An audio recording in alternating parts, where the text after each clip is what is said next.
અરવલ્લી જિલ્લાના મોડાસા ખાતે કલરવ શિશુ વિકાસ કેન્દ્રના બાલ મંદિર વિભાગ દ્વારા વસંત પંચમી પર્વની અનોખી ઉજવણી કરવામાં આવી હતી।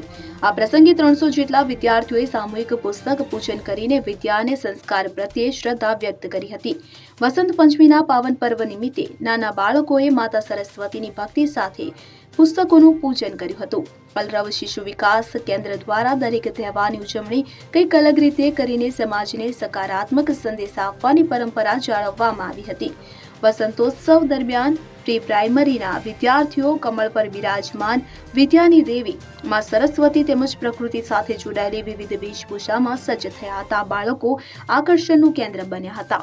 તેમના રૂપે વિદ્યાની મહિમા તેમજ પ્રકૃતિ પ્રત્યેનો પ્રેમ સ્પષ્ટપણે ઝળકી રહ્યો હતો। લગભગ 300 બાળ મંદિરના વિદ્યાર્થીઓએ પુસ્તકો પર કુમકુમ તિલક કરીને સામૂહિક પૂજન કર્યું હતું ને આ પ્રવૃત્તિ દ્વારા શિક્ષણની સાથે બાળકોમાં સંસ્કાર, શ્રદ્ધા અને વિદ્યા પ્રેમનું બીજ રોપવાનું કાર્ય કરવામાં આવ્યું હતું।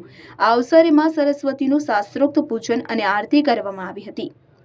મોડાસા કેળવણી મંડળના પ્રમુખ બિપિનભાઈ શાહ સહિત ટ્રસ્ટના હોદ્દેદારો, આચાર્ય અને શિક્ષિકાઓ આ પૂજન વિધિ અને આરતીમાં જોડાઈને વસંત પંચમીની ભવ્ય અને ભાવસભર ઉજવણી કરી હતી। Bureau report CN24 news. હવે જુઓ દેશ દુનિયાની તમામ ખબરો તમારી આંગળીના ટેરવે। ઉઠાવો મોબાઈલ અને Google Play Store પરથી ડાઉનલોડ કરો અમારી CN24 ન્યૂઝ મોબાઈલ એપ।